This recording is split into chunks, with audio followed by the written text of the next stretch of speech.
intercambio. Narrativas falsas contra datos oficiales. Adelante. Primero iniciamos con las falsas amenazas a la selección ecuatoriana. Hemos estado hablando de este tema. Entender cómo se dio este fenómeno de narrativas falsas. La narrativa es que la selección de Ecuador fue amenazada por el crimen organizado para perder el partido contra México.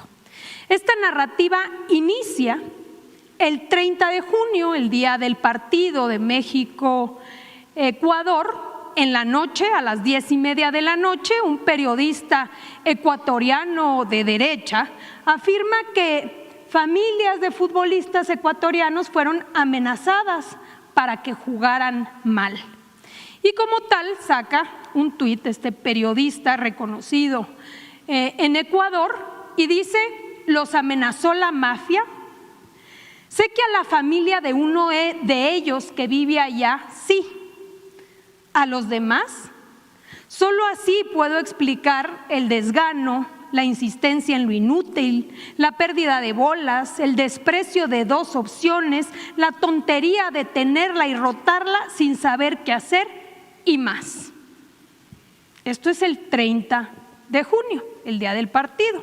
A partir de ahí empieza el rumor en las redes sociales. Adelante. Esta información es retomada y viralizada el 2 de julio por el periodista o pseudo periodista argentino Eduardo Feynman. Vamos a escuchar qué afirmó. Adelante. Es bastante, complicado, porque parece que está confirmado que hubo amenazas por parte de un cártel de México para los jugadores ecuatorianos. Fuerte. Se comunicaron con 5 jugadores con datos específicos sobre familiares en Ecuador y en México. Impresionante. Esto trascendió ayer. En Ecuador no han dicho nada, ni confirmado, ni desmentido. Ecuador ya se está yendo de Estados Unidos, ya sin técnico y demás. Lamentable. Hay que tener en cuenta una cosa: hay muchos jugadores de Ecuador que juegan en México. Ah, ok. Y que, bueno, tranquilamente pueden conocer situaciones que tienen que ver con el día a día, donde juegan, donde viven, donde paran. Confirma que esto sucedió, dice, incluso, comenta la otra persona, viven varios en México, por supuesto que pueden saber dónde están sus familias, y confirman que a 4 o 5 jugadores les sucedió. Parece que los narcos quieren a toda costa que México sea el campeón. Adelante. Interesante saber quién es Eduardo Feynman y qué opinión tiene de México. Él es un abogado y periodista argentina, conductor en medios de comunicación conservadores y de derecha. Por cierto, acusado en Argentina por difundir información falsa. 2006, 2007, 2017 y condenado en 2021. Vamos a escuchar qué opina de México. Detesto a los mexicanos, los detesto con mi alma. El ahorita ese se los puede meter en el orto. Pero yo estoy con vos, Edu. Yo quería que perdiera México. No, detestables esos tipos. El que sacaste hace unos días, ¿te acordás del periodista que la envidia que los mexicanos le tienen a los argentinos, no solamente en el fútbol, en todo. No se envidian. Quieren ser como nosotros y no les da el piné. Pero no son clásicos para nada. Y menos en el fútbol, ¿viste? La verdad son de madera. Obviamente sus vínculos con empresarios mexicanos que podemos aquí mostrar. Adelante. Esta noticia pues es retomada ampliamente. La derecha diario, por supuesto, como ya hemos señalado, es un detonador de estas mentiras falsas. Dice, denuncian que un cártel narco mexicano habría amenazado a la selección ecuatoriana antes de su eliminación. Por supuesto, también Salinas Pliego dice, wow, ¿será que ahora el narcorrégimen ahora amenaza a jugadores de fútbol para que la gente en México se olvide de? Y pone ahí un listado. Vemos la prensa, Ecuador explota tras caer contra México y pide a FIFA investigar. ¿Narcos amenazaron a jugadores? La Razón de México. Salen a la luz presuntos audios con amenazas dirigidas a la selección de Ecuador. Las grabaciones mencionan a cárteles mexicanos y han generado fuerte polémica. Atención, medios indican que Ecuador se dejó ganar el partido contra México. Los jugadores ecuatorianos habrían recibido amenazas contra sus hijos y familias por parte de cárteles narcomexicanos el día previo al partido. Se confirma que narcos mexicanos amenazaron de muerte a los jugadores de Ecuador para obligarlos a perder. Adelante. No solamente se quedó en la difusión de lo que había dicho el periodista, empezó toda una campaña de desinformación a través de inteligencia artificial, donde empezaron a modificar declaraciones de diferentes personajes. Adelante, director técnico. Estas amenazas fuera del campo del juego tuvimos que perder para mantenernos a salvo. He trabajado, así que bueno, nosotros tendremos que sacar a reducir nuestras fortalezas. Esta es la comparación, si no la vuelven a poner porque se dificultó el audio. Fíjense cómo modifican lo que dice y lo que realmente dice. Adelante. Es lamentable que sucedan estas amenazas fuera del campo del juego. Tuvimos que perder para mantenernos a salvo. He trabajado, así que bueno, nosotros tendremos que sacar a reducir nuestras fortalezas. Absolutamente nada que ver. Vamos a ver este. Gonzalo, ¿qué pasó? ¿Por qué esta demora en el vestuario? ¿Qué ocurrió? El país está expectante para saber qué es lo que ha pasado. Realmente tuvimos una conversación bastante larga entre todos. Creo que las noticias saldrán en el momento indicado.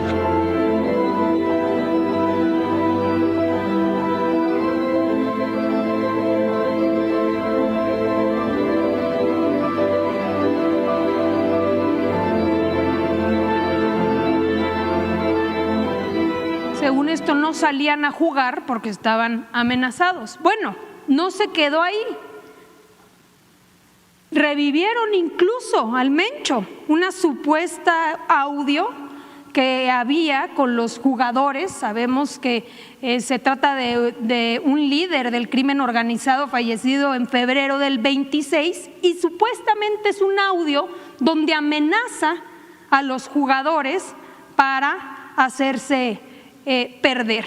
Y luego sacan un comunicado falso de la FIFA para continuar con la narrativa, donde establecen, según esto, que oficialmente la FIFA ha determinado investigar y que las posibles sanciones sea la repetición del partido contra México en sede neutral o la exclusión de la selección de México en la Copa Mundial, otorgando la victoria y los 3 puntos a la selección de Ecuador. Todo esto, adelante, en un evidente, coordinado, digamos, una conversación coordinada. La conversación en redes sociales registró un pico irregular muy marcado entre el 2 y el 3 de julio. Fíjense ustedes cómo se da la conversación totalmente irregular entre las 3 y las 5 de la tarde, periodo en el que se concentró la mayoría de las 29,000 menciones y cerca de 20,000 autores únicos. Algo relevante, la narrativa la activación se concentró más que en México, en América Latina, principalmente Argentina, Colombia, Ecuador, Perú, también en Estados Unidos y en España. Evidentemente el objetivo, más que dentro de México, lo que intentaba era desprestigiar a México y desacreditar el triunfo de la selección mexicana frente a este país. Adelante. Obviamente, de acuerdo a la Fiscalía General de la República, no se recibieron jamás ni denuncias, ni noticias criminales, ni carpetas de investigación sobre las supuestas amenazas a jugadores ecuatorianos, y esto acabó desmintiéndose en los medios, pero como siempre sucede, queda solo a nivel de algunos que se acaban enterando. Adelante. Segundo caso, artículo de opinión. Y aquí lo digo, es un artículo de opinión, pero queremos contrastar las afirmaciones que se hacen en el artículo de opinión de Leo Zuckerman, donde dice, sí, acabaron siendo un peligro para México. Y según él, da evidencia. Adelante. Se publica en el Excelsior y su narrativa es: los gobiernos de Andrés Manuel López Obrador y de la presidenta Claudia Sheinbaum representaron un peligro para México. Sí representaron un peligro para México, haciendo referencia a aquella campaña que se desplegó desde 2006, cuando el fraude electoral del 2006. Adelante. Tiene tres argumentos principales para confirmar su tesis. La primera afirmación falsa, fíjense a dónde llega esta opinión, es que dice: tomaron la determinación de meterse en la cama con el crimen organizado. Por supuesto, no solamente no hay ninguna evidencia de este dicho, sino que los datos oficiales confirman exactamente lo contrario de lo que aquí se afirma. No solamente se ha rechazado esta afirmación, sino que se tienen todos los elementos día con día para probar qué está sucediendo. ¿Cómo se puede explicar si no a través de una línea clara entre el gobierno y el crimen organizado que inicia desde el 2018, que poco a poco se ha logrado ir avanzando en la pacificación del país? Datos relevantes. Primer dato, quizá de los más relevantes, tiene que ver con los homicidios dolosos, el delito más doloroso que tenemos en nuestro país. Sabemos que durante la supuesta guerra contra el narco, que ya sabemos en realidad fue una protección a uno de los grupos, hoy el secretario de Seguridad condenado en Estados Unidos, el secretario de Seguridad de Felipe Calderón, pues agarra a Felipe Calderón con 28 homicidios al día y lo deja en 70. Después Peña Nieto lo agarra en 63 y lo deja en 100 homicidios diarios. El presidente López Obrador cambia por completo la estrategia y los primeros años permite que la tendencia no siga subiendo, cosa compleja cuando se trata en temas de seguridad. Los primeros 2 años y hasta el tercero se queda casi permanente, ya no sube más, pero es difícil poder empezar a bajar la tendencia. Luego baja y finalmente en el sexenio de la presidenta, los 2 años, digamos el 2025 y lo que hasta ahora se registra, estamos en 47 homicidios al día, de 100 homicidios en 2019 cometidos todos los días. ¿Cómo podemos tener estos resultados? ¿Cómo esto no puede ser una evidencia de lo que hoy está sucediendo? Acabando con la impunidad, generando detenciones relevantes, más detenciones, precisamente para bajar el índice de homicidios. Pero no nos quedamos en homicidios. Aquí está la gráfica del promedio diario de delitos de alto impacto por año. Todos los delitos de alto impacto, secuestros, que es uno de los más dolorosos, robos, han venido a la baja. Todos los delitos de alto impacto desde que llegó el presidente López Obrador y continuó de manera muy relevante con la presidenta Claudia Sheinbaum Pardo, hoy 53% en promedio. Y si alguno de los que nos están escuchando no cree en los datos oficiales. Bueno, vamos a los datos que dan los propios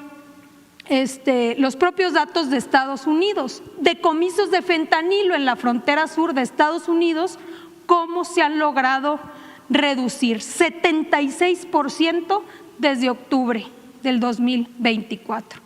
Evidencia objetiva de cómo se ha venido avanzando en contra de la impunidad y en contra de los grupos criminales. Tan es así que todos los indicadores han logrado bajar en materia de violencia y es, por supuesto, la prueba clara de que la estrategia de seguridad está teniendo resultados. También sigue Leo Zuckerman afirmando, adelante, dice, claro, esta complicidad nos ha llevado a tener la peor relación con Estados Unidos en décadas. Vamos a escuchar lo que dicen los propios funcionarios norteamericanos. Adelante. Tenemos muy buenas relaciones y con México. El gobierno de México está haciendo más en este momento en el tema de seguridad que jamás en su historia. Queda mucho por hacer, pero tenemos cooperación. Está haciendo más que en la historia de México. Marco Rubio, secretario de Estado en Estados Unidos. Ahora escuchemos a Sara Carter, directora de la Oficina de Política Nacional para el Control de Drogas. Adelante. This is such a momentous time for both Mexico and the United States. Es un momento tan trascendental. Vamos a leerlo. Cooperation and collaboration together as a nation. O si no lo ponen en grande, si se puede.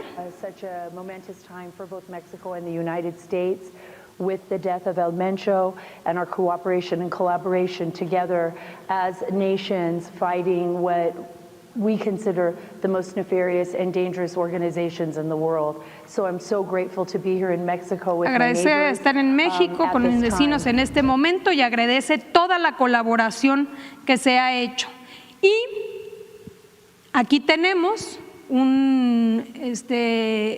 digamos, de la Embajada de Estados Unidos, donde dice la cooperación bilateral entre Estados Unidos y México ha dado lugar a operaciones exitosas dirigidas contra algunos criminales más buscados, incluyendo el Mencho y el Jardinero. Juntos estamos combatiendo redes criminales enteras, no solo cárteles, interrumpiendo las finanzas ilícitas y desmantelando las estructuras de tráfico. ¿De dónde sale que hay esa poca colaboración o mala relación? Adelante.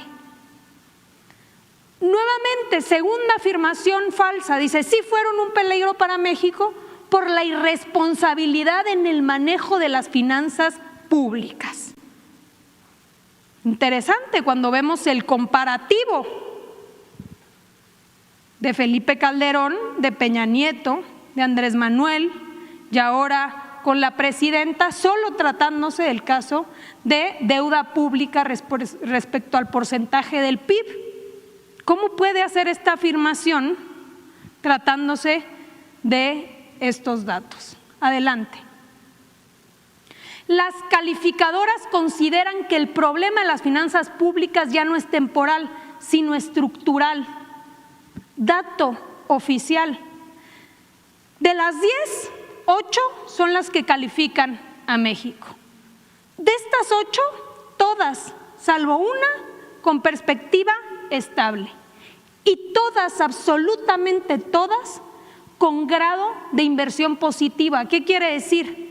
Con opinión de que es positivo invertir en nuestro país. ¿De dónde sale la información que las calificadoras consideran el problema de las finanzas públicas no como temporal, sino estructural? Falso. Adelante.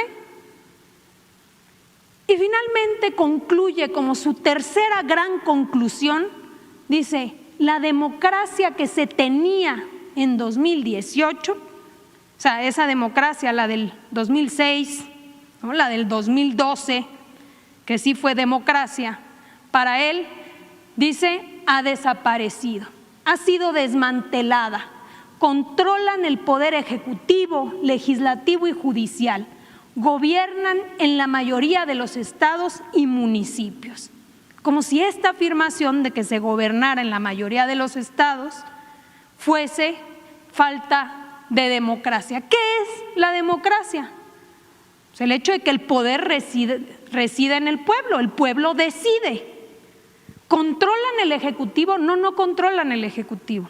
La presidenta de México ganó en todas las entidades federativas, salvo Aguascalientes. 59.7% de la gente que acudió a votar optó por la presidenta de México, Claudia Sheinbaum Pardo. El poder legislativo se ganó con los votos de la población, de los mexicanos y las mexicanas, hoy con una mayoría calificada en ambas cámaras por la coalición. Poder judicial.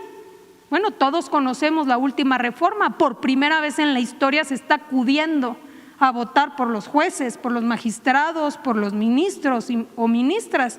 Bien pudo haber decidido la presidenta, contando con 2/3 partes del Senado, haber mandado sus ternas y haber determinado prácticamente a dedazo quiénes iban a ser los ministros, pero determinó y decidió no hacerlo y someterlo a la votación popular. Falta de democracia, que se gobiernen muchas entidades federativas o municipios. Hubieron elecciones democráticas y ha venido avanzando esa opción política. ¿Qué es la democracia entonces para Leo Zuckerman? O sea, si no gana la alternativa del PRI o si no gana la alternativa del PAN, entonces no hay democracia en México. ¿Eso significa el desmantelamiento de la democracia? Adelante. AMLO temía que el Mayo soltara la sopa sobre funcionarios. Ken Salazar. Fíjense bien, esta noticia, adelante, es publicada por Reforma, que dice: teme AMLO que hable el Mayo. Ken Salazar. Pero por supuesto es retomada por prácticamente todos los medios. Luis Cárdenas, AMLO preocupado por lo que pueda decir el Mayo, ADN, Manuel López San Martín, Latinus, Azucena Uresti, N+, El Universal, Dolia Esteves. Y vamos a escuchar cuál es la narrativa en voz de Carmen Aristegui. Adelante. Temía, estaba muy preocupado, es la expresión, estaba muy preocupado de que el Mayo Zambada soltara la sopa sobre funcionarios o lo que pudiera decir al respecto de la narcopolítica en México, en pocas palabras. Este libro que escribió Ken Salazar, y bueno, pues lo que se está destacando es lo que dice Ken Salazar que le dijo un empresario cercano a López Obrador, un empresario al que él identifica como el susurrador. Reforma publicó este fin de semana este adelanto editorial y ahí el diplomático estadounidense relata que este empresario cercano a López Obrador le transmitió la inquietud de que AMLO temía, estaba muy preocupado, es la expresión, estaba muy preocupado de que el Mayo Zambada soltara la sopa sobre funcionarios o lo que pudiera decir al respecto de la narcopolítica en México, en pocas palabras. Bueno, estas notas son retomadas de un futuro libro que, según se dice, habrá de salir en el mes de julio y se supone que retoma o se cita lo que este libro plantea. El ex embajador plantea, según los medios que lo han difundido, plantea esto en su libro. Interesante que apenas hace unos días, adelante, el propio ex embajador, en entrevista con Jorge Ramos, dice lo contrario. Vamos a escuchar la entrevista. Sobre eso, en el libro usted cita a una persona que supongo que la traducción es el susurrador, ¿no? Quien le dice que el presidente López Obrador, y cito, está muy preocupado por la información de que Estados Unidos puede obtener del Mayo y sigue como si el Mayo Zambada pudiera soltar la sopa. ¿Quién es esa cita? ¿Es alguien que nos puede decir quién es? ¿Y por qué el presidente entonces López Obrador estaba tan preocupado? Mira, Jorge, primero yo nunca tuve evidencia que López Obrador, Andrés Manuel López Obrador, licenciado, estuviera haciendo cosas de ese tipo. Esa evidencia nunca se me presentó. Y eso lo digo y sí le tengo respeto yo al presidente López Obrador. O sea que no hubo acuerdos con narcos, no había acuerdos de López Obrador con narcos. Yo no tengo a conocer que eso ocurría, ¿no? Y lo preguntaba y eso no lo tenía. Lo que pasaba en esos tiempos es que se hablaba mucho de esas preocupaciones, todos lo estaban hablando. Estaba en la prensa, estaba en la mañanera, estaba donde quiera, ¿no? Entonces, sí, me hablaban muchas personas de eso, de esa preocupación, pero ahí es donde se para ese capítulo. Se hablaba mucho en los medios de comunicación. Y luego dicen un susurrador, un supuesto empresario cercano, que todos podemos presumir de quién posiblemente están hablando. Pero él mismo dice, yo no tenía evidencia, se hablaba, se rumoraba sobre que había esta preocupación. Todavía más adelante en la entrevista dice, se sabía que había corrupción en México, tan se sabía pues que había funcionarios que habían estado involucrados. ¿Y a quién cita? A Genaro García Luna, preso durante el sexenio de Felipe Calderón. Esta entrevista, que también eso es interesante y para eso sirve este espacio, ¿por quién fue retomada? Ya dijimos, hubo todo un despliegue inicial sobre la base o el origen de la nota de Reforma, de qué había dicho Ken Salazar. Y después viene esta entrevista. ¿Quién la difunde? Adelante, hasta ahora, en el periodo que llevamos del día de hoy, ayer, vimos al Universal que retoma lo que la presidenta planteó esta mañana sobre en específico esta entrevista y Luis Cárdenas. Vamos a ver quién retoma y contrasta la narrativa inicial con ahora lo que él mismo rectifica. Ah, no, siempre no es que tuviera miedo, es que se rumoraba por ahí que eso estaba sucediendo. Dista mucho, si nos vamos a las notas anteriores, de cómo se plantea la narrativa al inicio, donde están lo de los medios. Teme AMLO que hable el Mayo. Fíjense, todos sabíamos, pero el ex embajador Ken Salazar lo confirma. AMLO teme que el Mayo hable en Estados Unidos. Interesante sería ver a estos mismos medios retomando hoy la rectificación del propio ex embajador, que por supuesto también queda pues ahí la pregunta que hizo la presidenta, ¿verdad?, respecto al otro tema de quién dijo la verdad. Adelante. Finalmente, último tema, blinda la 4T a Rocha, y para ello invitamos a la subsecretaria. Solamente dar contexto para poderle pasar la palabra. Hoy se presenta en primera plana la narrativa de que la 4T está blindando información sobre el exgobernador Rocha.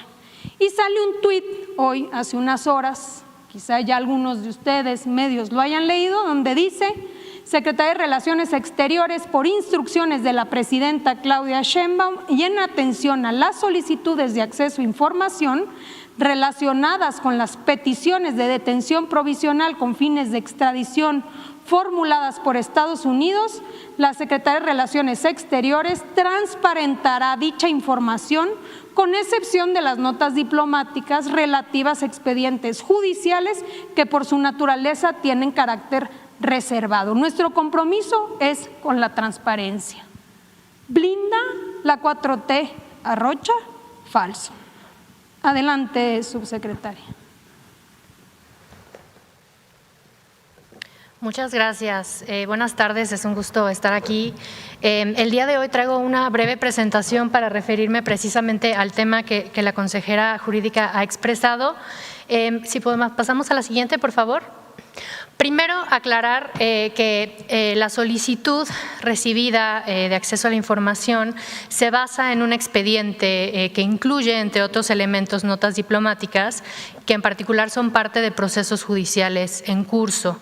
En este sentido, inicialmente se tomó la decisión de reservar el expediente en su totalidad.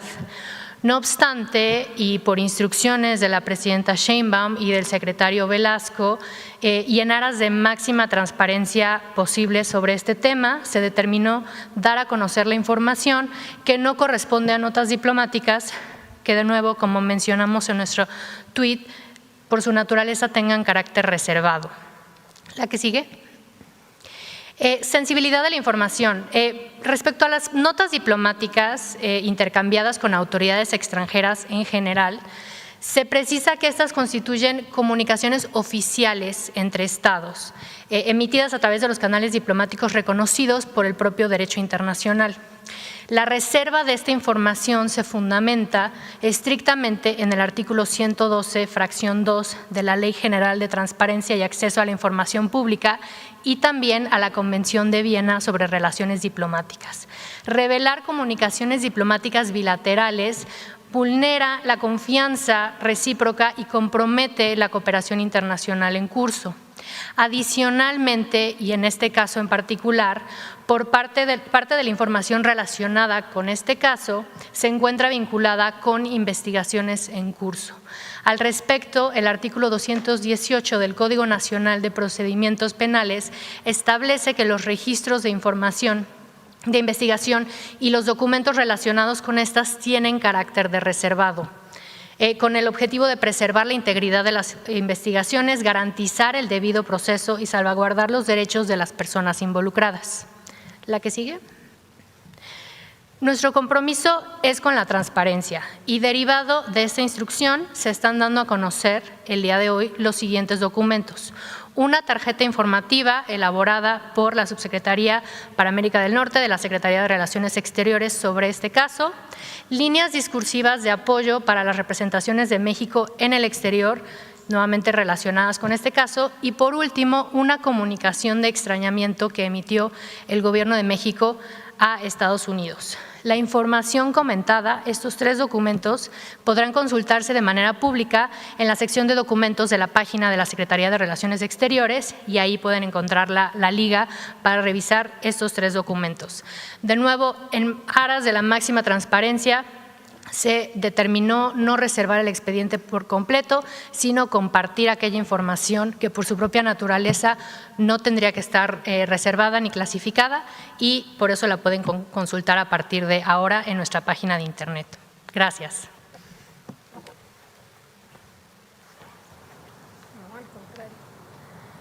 Pues esa es la información del día de hoy. Si les parece bien, iniciamos tomando algunas de las preguntas de los medios de comunicación. Con mucho gusto, aquí tenemos una, luego el compañero y luego pasamos acá.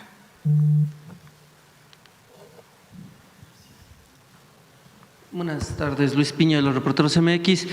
Consejera, preguntarle sobre estos vínculos de Feynman con Javier Negré y los de la derecha diario. ¿Sabe usted cuáles son esos vínculos que tenga? Bueno, conocemos bien que todo esto se trata de un ecosistema bien estructurado de la derecha internacional. Aquí lo hemos planteado en diferentes momentos, no son esfuerzos aislados. Todos estos tienen vínculos, se conocen y funcionan de manera coordinada. Entonces sale una noticia falsa y es difundida, es retomada incluso por estos personajes y así lo difunden no solamente en México, sino en América Latina y en otros países, incluso Estados Unidos, España. En el caso específico, bueno, sabemos que él genera contenidos que son difundidos en específico por la derecha diario de Ecuador. Y eso pues obviamente te lleva a la conclusión de que hay una relación y una coordinación evidente.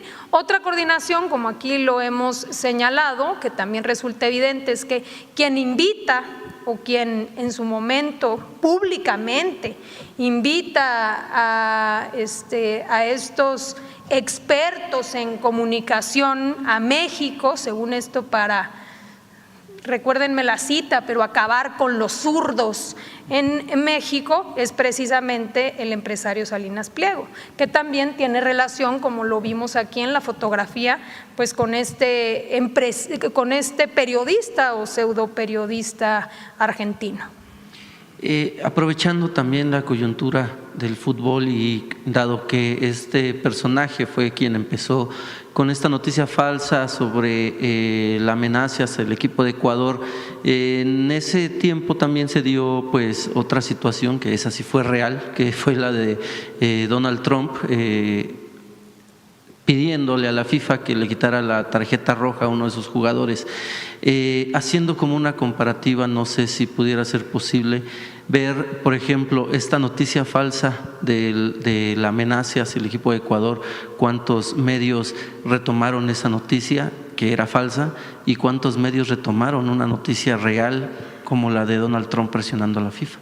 Bueno, no hemos analizado el otro fenómeno porque aquí se trata pues de difundir aquello que resulta completamente falso, ¿no? Pero lo que sí podemos constatar en el caso específico de la difusión del caso de Ecuador es que tenía una evidente intención de desprestigiar a nuestro país, no en México, porque como aquí lo pudimos ver, ni siquiera se trata de un ecosistema que se concentrara las menciones y la difusión en México. ¿Por qué? Porque en México tampoco iba a pegar. Aquí todos estamos con la selección mexicana. ¿Quién se iba a ir con el cuento si todos vimos el partido? Todos vimos cómo jugó México. Todos vimos la dignidad con la cual ganamos ese partido. No iba a pegar esa narrativa. Entonces, ¿cuál era la intención entonces de difundir una noticia así? De que supuestamente se habían dejado perder por estas amenazas. Pues la intención era desprestigiar a nuestro país, obviamente hacer el planteamiento de que no se había ganado de manera justa y esa difusión la hicieron principalmente en estos países de América Latina. Entonces, ¿por qué esto es importante? Porque hay que hacer conciencia sobre estos fenómenos, cómo funcionan. Ya en otros momentos hemos dicho cómo pueden tener estos picos concentrados en 2 horas, en 2 días, donde miles de personas empiezan a publicar exactamente lo mismo para generar estas tendencias. Bueno, eso únicamente se puede lograr a través de activaciones artificiales, intencionadas, artificiales, no son personas. Se trata de aparatos electrónicos, celulares conectados a computadoras, donde se van mandando estos mensajes ya de manera, digamos, programada. Y la idea es difundir esa información falsa y determinan objetivos concretos. ¿Dónde queremos que esta información permee? Bueno, pues ahora el análisis de geolocalización nos da con toda evidencia que se trataba de llegar con esta desinformación a Argentina, Colombia, Ecuador, Perú. Ya después, ¿quién informa que se trataba de una falsedad? Nadie. ¿Por qué? La calumnia no mancha pero tizna, entonces tú puedes aventar la mentira y ya con que un porcentaje se lo crea, tú ya avanzaste. O así se comporta estas estrategias de estos consultores. Y son las estrategias que, insisto, ellos dicen haber ya probado en otros países, supuestamente donde han logrado con ello, digamos, combatir gobiernos para poder establecer ideologías de derecha. Entonces, importantísimo que lo veamos y veamos la intención atrás. ¿Era para los mexicanos? Realmente no.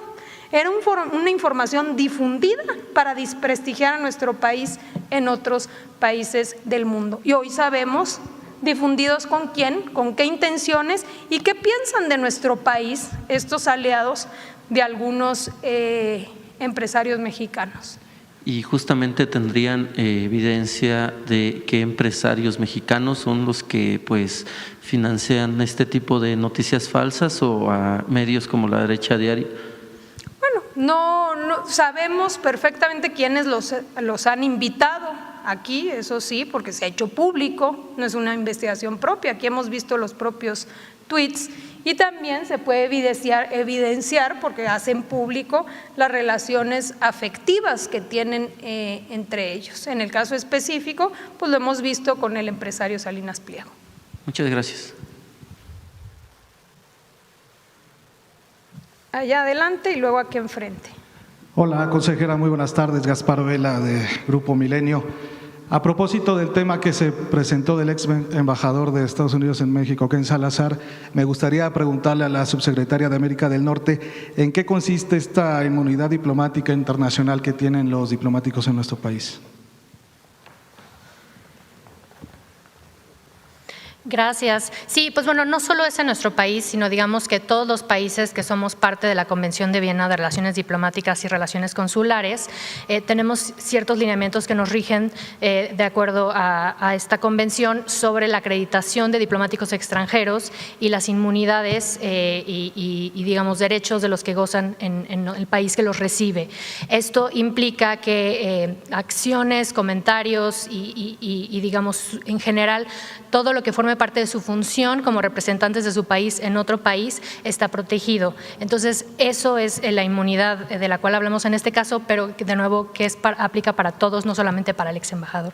En este caso, permítame preguntarle, tengo entendido que no puede ser llamado a declarar en estos momentos el ex embajador, pero ¿cabría una declaración por escrito o bien una declaración en la propia Embajada de los Estados Unidos?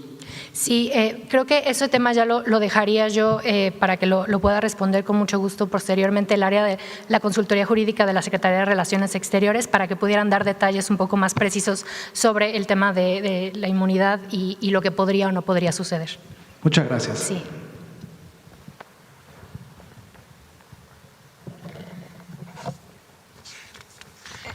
Bueno, si bien entiendo que da una declaración reciente, ¿no? Si quieres ponerla aquí, declaración de el exsecretario del Interior, Ken Salazar, la presidenta Claudia Sheinbaum me ha hecho una pregunta, ¿quién dijo la verdad? Permítanme responderla claramente. El fiscal general y yo nos comunicamos con el gobierno mexicano, nuestras declaraciones públicas y con el gobierno mexicano el 25 y 26 de julio del 2024 sobre las detenciones de Ismael Zambada García y Joaquín Guzmán. Nos comunicamos con el gobierno mexicano que no era nuestro avión, no era nuestro piloto y no era nuestra operación. La verdad es la verdad. The truth is the truth. Escribo sobre este episodio en mi libro, por cierto, precisamente el libro del que estamos hablando, que según se dice será publicado, y dice, trata sobre la urgencia de crear una nueva alianza norteamericana que aborde los desafíos económicos, de seguridad y climatológicos de Norteamérica. Es un mensaje que espero sea adoptado por los pueblos de Estados Unidos, México y Canadá. Bueno, pues esto es lo que declara. Hoy sabemos que de lo que retoman por lo menos los medios de comunicación que supuestamente dice su libro, pues él mismo se retracta posteriormente diciendo que en realidad de lo que se tratara era pues de rumores en el ambiente. Adelante. Tenemos acá al compañero y luego nos vamos de este lado. Sí, adelante y pasamos luego a la derecha. Sí, buenas tardes, Arturo Pavón, de Efecto Colateral, Estados Unidos. Al parecer, y yo creo que sería muy bueno mencionar y hacer incluso una lista de las palabras que se utilizan en este tipo de lenguaje, que es supuestamente serían interrogaciones de que fueron amenazados o el supuesto, siempre poner palabras que no comprometen esas declaraciones.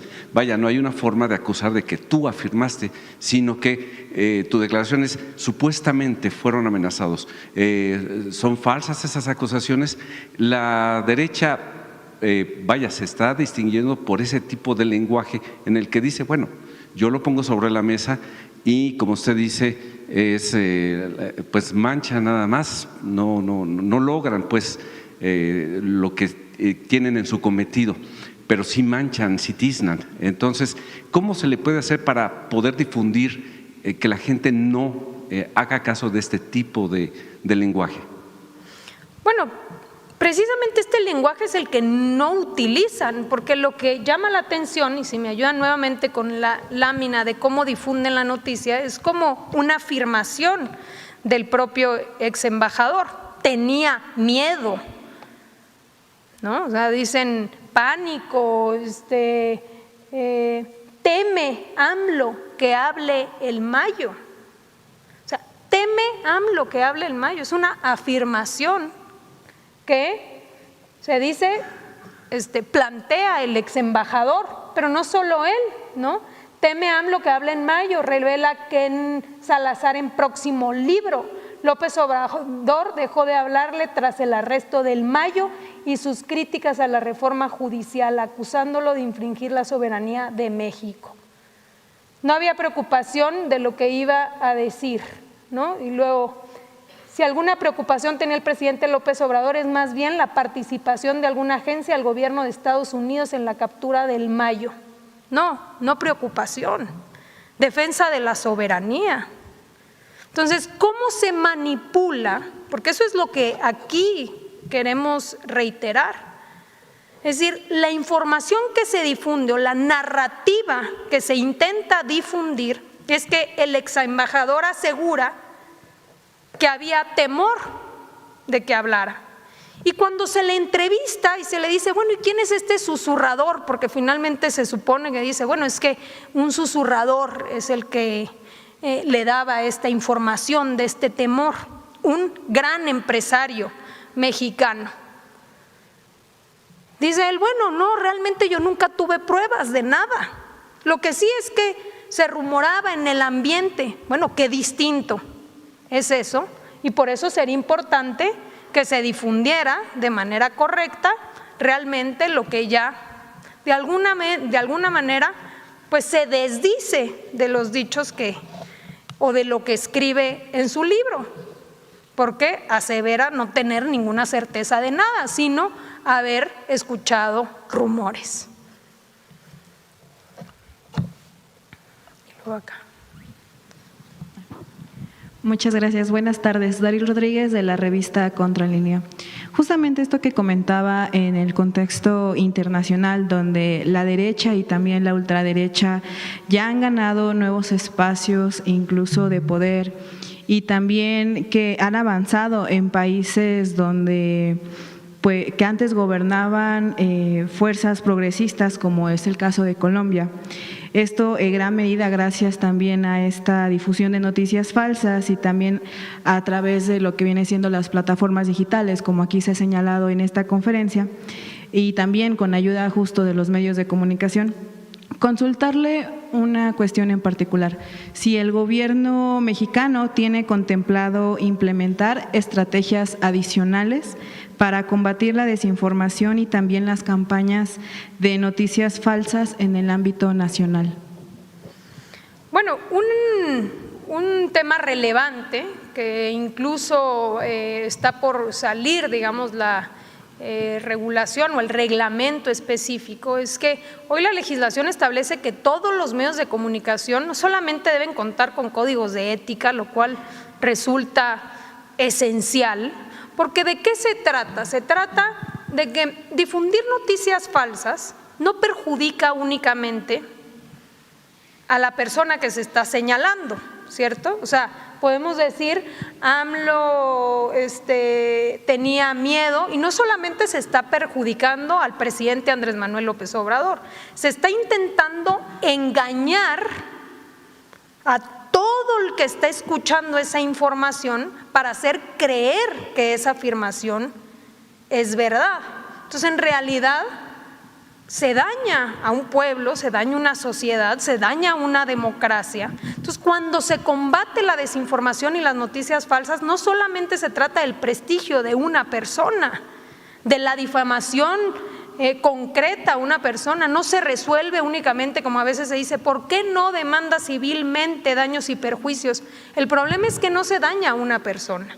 El problema es permitir que este tipo de fenómenos vayan avanzando sin que resulte evidente y sin que haya ningún tipo de consecuencias. Entonces, la regulación en específico es, los medios deben contar con códigos de ética que deben respetar, pero no solamente eso, también deben establecer y nombrar a una especie de ombudsman que pueda recibir quejas de la propia audiencia sobre información no solo falsa, muchas veces no puedes establecer que sea falsa, pero está totalmente sacada de contexto, o se presenta como información cuando en realidad es publicidad.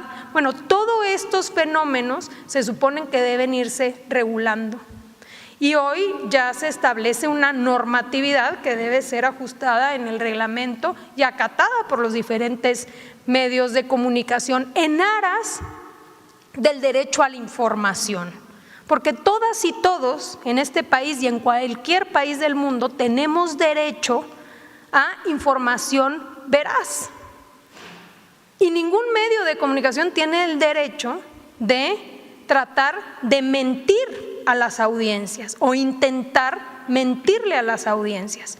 Por eso, por ejemplo, cuando se hablaba de que si utilizas inteligencia artificial, si no se trata de limitar que lo uses, pero tienes que decir que lo usas. No me trates de engañar. Tú vas a modificar a través de la inteligencia artificial, pues debe decir que estás utilizando inteligencia artificial para que yo que lo estoy viendo conozca que se trata de un contenido manipulado. No trates de engañarme y manipularme a través de esta información. Entonces tenemos que ir pues avanzando en esa discusión, no solo en México, sino en el mundo, porque este es un fenómeno que está sucediendo a nivel mundial. Y particularmente en México, ¿no han analizado esto de implementar otro tipo de estrategias o estrategias adicionales, como por ejemplo a esta? Pues hay que dar un debate, es un debate permanente, ¿no? Que habría que ver justamente también para que esto no se acerque, porque no hay ninguna intención de limitar la libertad de expresión.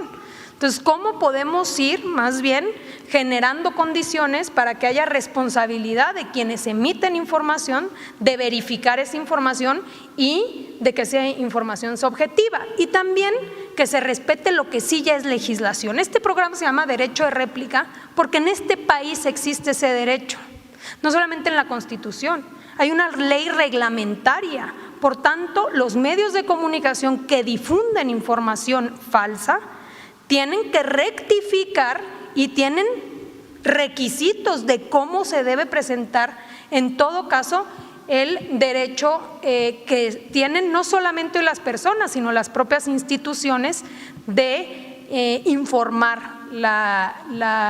digamos, información verídica. Sí, justo esto que comentaba es justo por la gravedad de que esta propagación de las noticias falsas pues también vulnera lo que viene siendo un derecho fundamental de las y los ciudadanos. Y justo en este sentido también otro tema que me gustaría consultarle es que el año pasado la presidenta Claudia Sheinbaum Pardo firmó un acuerdo de colaboración voluntaria con algunas plataformas digitales, particularmente con Google, con todo lo que fue Meta y TikTok, para prevenir la violencia digital contra las mujeres y las niñas en las plataformas digitales. A partir de este antecedente, me gustaría consultarle si el gobierno ha considerado impulsar un mecanismo también de colaboración similar con estas otras plataformas para combatir la difusión masiva de noticias falsas, particularmente aquellas que son impulsadas mediante estas redes de bots y trolls. Y algo igual que comentaba, pues con este sello, ¿no? Por ejemplo, de advertencia de inteligencia artificial, de uso de inteligencia artificial. Bueno, no, hay una discusión permanente y debe haber una discusión de si hay, de este tipo de convenios específicos, lo podemos analizar, o de posibles legislaciones, regulaciones, y todo en aras de poder promover también, digamos, la responsabilidad individual y de cada uno de los medios respecto a qué se difunden.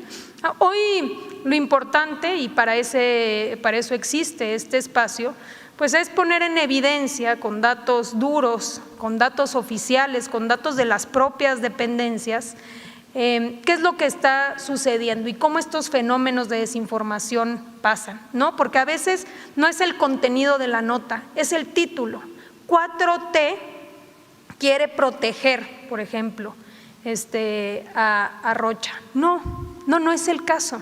Aquí, como la subsecretaria dice, hay algunos documentos, no en este caso, en todos los casos, por convenios internacionales que se tienen, que no se pueden publicar comunicaciones entre dos países. No funciona en México, en el mundo entero.